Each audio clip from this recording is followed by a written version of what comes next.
2025లో కన్యా రాశి వారికి ఏ విధంగా ఉండబోతుంది? సంతానం విషయంలో గానివ్వండి, ఉద్యోగం విషయంలో గానివ్వండి, ప్రేమ విషయంలో గానివ్వండి, పెళ్లి విషయంలో గానివ్వండి, ఏ విధంగా ఉండబోతుందో మనమైతే ఇప్పుడు తెలుసుకుందాం. మనతో పాటు ఇప్పుడు ప్రముఖ జ్యోతిష్యవేత్త కొయ్యదొర శ్రీనివాసరాజు గారైతే ఉన్నారు. ఆయన అడిగి తెలుసుకుందాం. నమస్కారం అండి గురువుగారు. నమస్కారం స్వామి. సార్, ఇప్పుడు కన్యా రాశి వారికి 2025లో ఏ విధంగా ఉండబోతుంది? ఓం నమ శివాయ నమ.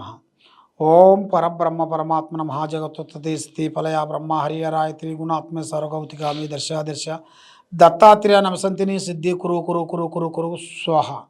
కుర్రో కుర్రు కొండదేవత అమ్మ పలుకు, జగతమ్మ పలుకు, సమ్మక్క పలుకు, సారలమ్మ పలుకు, వనదేవత పలుకు, జాయ్ కొండదేవత.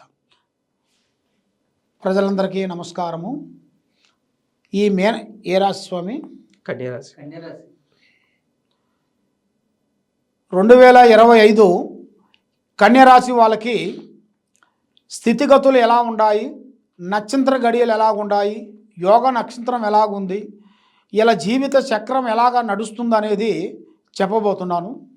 కాబట్టి ఈ రాశి వాళ్ళకి మెయిన్గా అదృష్ట బలము, జీవిత బలము, స్థాన బలము, పూజ బలము, స్థాన బలం. స్థాన బలం అనగా ఇల్లు. మరి ఇలా జాతక విధానంలో చూసుకుంటే స్థాన చలనం అనేది ఒకటి కనబడుతుంది. అంటే ఇల్లు కట్టడము కానీ, కొనటం కానీ, మార్పు చేయటం కానీ, కొత్త కొత్త బిల్డింగులు ఒకటి ఏర్పాటు చేయటం కానీ ఇలా జాతక యోగంలో కనబడుతుంది.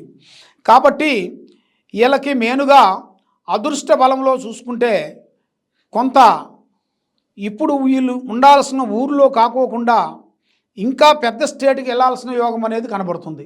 వీళ్ళు చేసే ఉద్యోగాల్లో పెద్ద పెద్ద ప్రమోషన్లు కానీ, పెద్ద పెద్ద కార్యక్రమాలు కానీ అతి వేగంగా అభివృద్ధిగా రావాల్సిన టైం అనేది ఈ టైంలో వీళ్ళకి ఏర్పడే యోగం దగ్గర పడింది.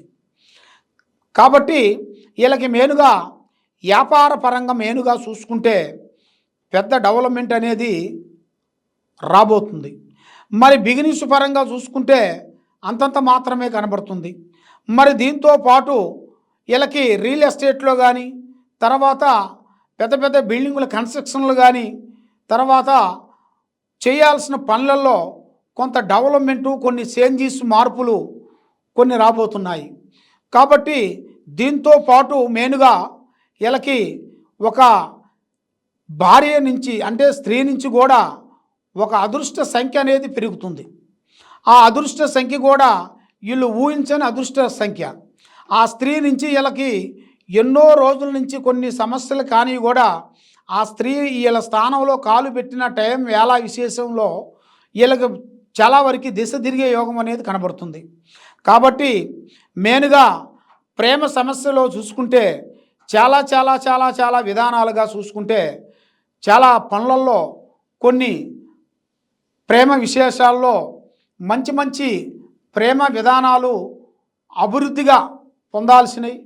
కాబట్టి ఈ ప్రేమ నుంచి కొన్ని పనులు కావటం, కొన్ని రోజులు ఆగిపోయినవి కూడా కొన్ని సక్సెస్ కావటం, ఆ ప్రేమ నుంచి వీళ్ళకి ఒక మంచి స్పందన రావటం, ఆ ప్రేమ నుంచి వీళ్ళకి ఒక డబ్బులు రావటం, అలాంటి ఇలా జాతకంలో కనబడుతున్నాయి. కాబట్టి ఇలా జాతక విధానంలో చూసుకుంటే మెయిన్గా ముఖ్యంగా నల్లటి వస్త్రములు ధరించకూడదు. అంటే బ్లాక్ డ్రెస్ అంటారు కదా, అది వీళ్ళు ధరించకూడదు. ఎక్కువగా ముగ్గురు కలిసి స్నేహాలు కానీ, బంధుత్వంలో కానీ, ఫ్రెండ్షిప్లో కానీ ముగ్గురు అనేది కలిసిమెలిసి వ్యాపార బిజినెస్లో కానీ కలిసి చేయకూడదు. పార్ట్నర్షిప్, ఆ పార్ట్నర్షిప్లో చేశారనుకోండి చాలా ప్రమాదాలు ఉన్నాయి, చాలా చాలా సికాకులు ఉన్నాయి. దానివల్ల మీరు అధోగతి పాలయ్యే యోగం కూడా మీ జాతకంలో కొన్ని కనబడుతున్నాయి. కాబట్టి ఇప్పుడు టైం అనేది అంత అనుకూలంగా లేదు. కాబట్టి మీకు మంచి టయాలు ఎదురయ్యే మార్గాలు కూడా అతి దగ్గరలోనే కొన్ని కనబడుతున్నాయి. కాబట్టి మీరు కొన్ని స్టాక్ మార్కెట్ లాంటి కొన్ని పెద్ద పెద్ద బిజినెస్లు మీరు కొన్ని పెట్టుబడులు పెట్టి కొన్ని బిజినెస్లు స్టార్ట్ చేయాల్సినవి కూడా ఈ సంవత్సరంలో మీకు కనబడుతున్నాయి. దాని ద్వారాగా కూడా పెద్ద పెద్ద విధానాలు కూడా కొన్ని మీరు తప్పకుండా చేయగలుగుతారు, చేస్తారు. దాంట్లో ఎలాంటి ఇబ్బంది ఏం లేదు. కాబట్టి రాజకీయ పరంగా చూసుకుంటే వీళ్ళకి మంచి యోగం అనేది కాబట్టి బాగుంటుంది. వీళ్ళు ఉండ పార్టీని మెయింటైన్ చేస్తే జయప్రదం అనేది అవుతుంది. వీళ్ళు ఉండ పార్టీలు కాకోకుండా మళ్ళీ ఏరే పార్టీలో మారారనుకోండి, వీళ్ళ పని అధోగతి మార్గాలు కూడా కొన్ని కనబడుతున్నాయి. మరి సినీ ఫీల్డ్ కూడా కొంచెం డెవలప్మెంట్ అనేది కావాల్సింది కూడా కొంచెం కనబడుతుంది. కొంతమంది పేరు కావాలని ఎన్నో విధానాలుగా సతమతం అవుతుంటారు. ఎందుకంటే వాళ్ళకి ఒక మంచి నేమ్, గుడ్ నేమ్ రావాలి, ప్రజలలో ఒక మనకు గుర్తింపు రావాలని, వాళ్ళకి డబ్బు కాదు మాటే కావాలి, పేరు రావాలని, గుర్తింపు కావాలని పోరాటం చేస్తుంటారు. సినీ ఫీల్డ్ కానీ రాజకీయంలో కానీ కొంతమంది చాలా వరకు వాళ్ళ జాతక విధానాల్లో కనబడుతున్నాయి. కాబట్టి తప్పకుండా వాళ్ళు ఎలా ఊహించారో ఆ స్థాయికి వాళ్ళు ఎదుగుతారు. దాంట్లో ఎలాంటి ఇబ్బందులు ఏమి లేవు. కాబట్టి వీళ్ళ మీద ఉండాల్సింది కొంచెం నరదిష్టి ప్రభావం కొంచెం ఎక్కువగా కనపడుతుంది. ఆ నరదిష్టి ప్రభావం వల్ల వీళ్ళు ఏ కార్యక్రమం చేసినా, ఏ పని అనుకున్నా ఏదో ఒక అవకతవకలు ఎదురవుతుంటాయి. దానివల్ల డిస్టర్బెంట్ అవుతుంటుంది, మనశ్శాంతి ఉండదు, లక్ష్మి నిలబడదు, ఏ పని చేయబుద్ధి కాదు, మైండ్ అంతా ఆందోళన అయిపోతుంటుంది, చక్కెర వచ్చినట్టుగా ఉంటుంది. ఏం చేస్తావా చేయొద్దా అని మనసుకి ఆ థింకింగ్ వల్ల మైండ్ అప్సెట్ అయిపోతుంటుంది. ఆ అప్సెట్ అయిపోయిన దాని వలన చాలా వరకు కొన్ని ప్రమాదాలు ఎదురయ్యే మార్గాలు మీ జాతకంలో కనబడుతున్నాయి.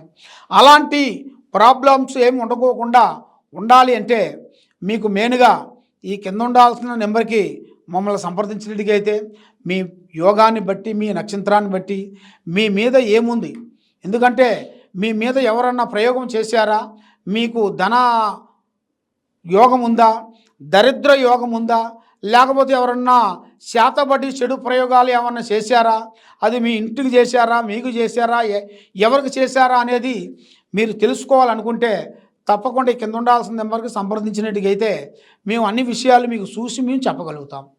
సర్వో జనా సుఖినో భవంతు. ఓకే, చూసారు కదండి. వీళ్ళలో కనుక మనం బాగా గమనించినట్లయితే మైండ్ డిస్టర్బ్ ఎక్కువగా కనిపిస్తున్నట్టుంది. అది ఎందుకు, ఏమిటి, ఎలా జరుగుతుంది అనేది మీకు కనుక తెలుసుకోవాలనుకుంటే కింద కనిపిస్తున్న నెంబర్కి అయితే కాల్ చేసి కొయ్యదొర శ్రీనివాసరాజు గారిని కనుక్కోవచ్చు. ఆయన మీకున్న సందేహాలు, దోష పరిహారాలు కూడా అన్నీ చెప్తారు. ఖచ్చితంగా మీకైతే ఏ ప్రాబ్లం ఉండదు. ఇలాంటి వీడియోస్ అన్నీ కూడా చేస్తూనే ఉంటాం, చూస్తూనే ఉండండి. Thank you for watching.